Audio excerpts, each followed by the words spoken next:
दोस्त दोस्त ना रहा, प्यार प्यार ना रहा, जिंदगी हमें तेरा एतबार ना रहा।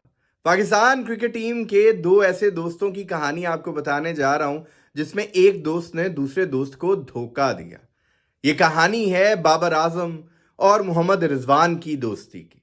जैसा कि आप सब जानते ही हैं कि इस वक्त पाकिस्तान के white ball captain Mohammad Rizwan हैं। कभी पाकिस्तान के कप्तान बाबर आजम हुआ करते थे, लेकिन रिसेंटली जैसे ही बाबर आजम ने रिजाइन दिया तो मोहम्मद रिजवान को कैप्टन बना दिया गया। अब आपके जहन में यह सवाल गर्दिश कर रहा होगा कि आखिर बाबर आजम का रिजाइन देना और मोहम्मद रिजवान का कप्तान बनने के पीछे ये धोखे वाली बात कहां से आ गई। तो ऐसी खबरें गर्दिश कर रही हैं कि बाबर आजम ने यह बात कही है कि मोहम्मद रिजवान ही थे जिन्होंने बाबर आजम को कप्तानी से रिजाइन देने का मशवरा दिया था। अब आप जरा एक लम्हे को अपने जहन में यह बात दोहराएं कि जो दो दोस्त हैं बाबर आजम और रिजवान, उनमें से बाबर आजम की कप्तानी सही नहीं चल रही तो उसका दोस्त उसे यही मशवरा देगा कि तुम कप्तानी छोड़ दो। ये कितनी पॉजिटिव सी बात लगती है कि भाई तुम अपनी क्रिकेट पर फोकस करो, कप्तानी को छोड़ो, परे सुकून से अपनी क्रिकेट खेलो, अपनी फॉर्म पर फोकस करो। क्या बिला वजह का प्रेशर ले फिर रहे हो? मतलब यही सोच आती है ना कि यार एक दोस्त जो है वो अपने दोस्त के साथ सिंसियर है और उसे यही मशवरा देगा। सिंसियर मशवरा तो यही बनता है, लेकिन आखिर धोखे वाली बात फिर कहां से आती है? तो दूसरी बात, बाबर आजम का ये कहना है कि जब रिजवान को कप्तानी की ऑफर हो रही थी तो मैंने भी इसे मना किया था कि अब तुम कप्तानी ना लेना, लेकिन रिजवान ने कप्तानी ले ली।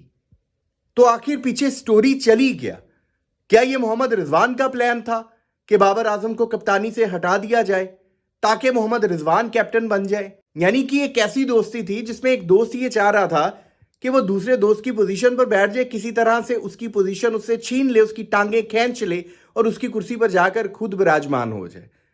क्योंकि बज़ाहिर देखने में तो ऐसे ही लगा है। अगर ये बात सच्ची है कि बाबर आजम ने ये बात वाकई बताई है कि उन्हें रिजवान ने मशवरा दिया था कप्तानी छोड़ने का और फिर मैंने भी मना किया था रिजवान को कि कप्तानी मत लेना, तो ये तो सीधी सीधी कोई बॉलीवुड फिल्म की स्टोरी लग रही है जिसमें कप्तानी के चक्कर में एक दोस्त ने दूसरे दोस्त को धोखा दिया और उसकी कुर्सी पर जाकर खुद बैठ गया। यानी कि पीछे जहन में यही कुछ चल रहा था कि कब बाबर आजम से कप्तानी जाए और फिर मैं जाकर कप्तानी ले लूं।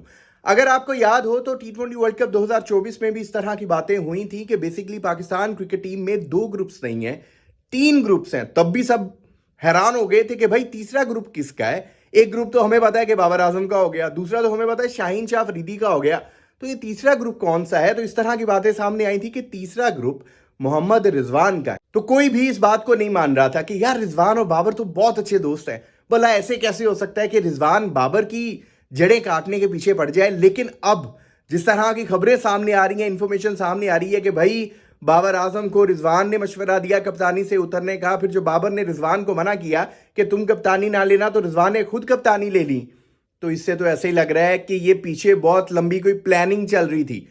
अब पॉइंट ये है कि बाबर आजम की कप्तानी जो गई है उससे तमाम पाकिस्तानी क्रिकेट फैंस और बाबर आजम के फैंस स्पेशली इस वजह से खुश हैं कि अब बाबर आजम अपनी फॉर्म पे फोकस कर सकता है। तो चाहे रिजवान ने कोई पॉलिटिक्स खेली थी या अपनी कोई ख्वाहिश पूरी करने के पीछे सारी प्लानिंग की थी, इन द एंड फायदा पाकिस्तान क्रिकेट टीम को ही होगा, क्योंकि अब हमें हमारा बाबर आजम वापस मिल जाएगा। बाकी ये जितनी भी बातें हैं इनके अंदर कोई सच्चाई है नहीं है उसके बारे में अभी कुछ नहीं कहा जा सकता, क्योंकि ऐसी खबरें सोशल मीडिया पर गर्दिश कर रही हैं कि बाबर आजम ने ऐसी कोई बात की है। लेकिन कुछ ही दिनों में ये मामला सारा क्लियर हो जाएगा, तभी मैं आपको वीडियो बनाकर बताऊंगा कि आखिर इसमें कोई सच्चाई थी भी या नहीं थी। बाकी इन तमाम बातों के हवाले से आप दोस्तों के माइंड में क्या चल रहा है? क्या वाकई रिजवान ने ऐसी कोई चाल चली होगी, कोई प्लानिंग की होगी कप्तानी लेने के चक्करों में? कमेंट सेक्शन में अपनी राय जरूर दीजिएगा, आपके कमेंट्स का इंतजार रहेगा। अगर अभी तक आपने इस यूट्यूब चैनल को सब्सक्राइब नहीं किया तो लाजमी कर ले, ताकि क्रिकेट से रिलेटेड अपडेट्स आप दोस्तों तक पहुंचती रहे। अपना बहुत ख्याल रखिएगा, दुआओं में याद रखिएगा।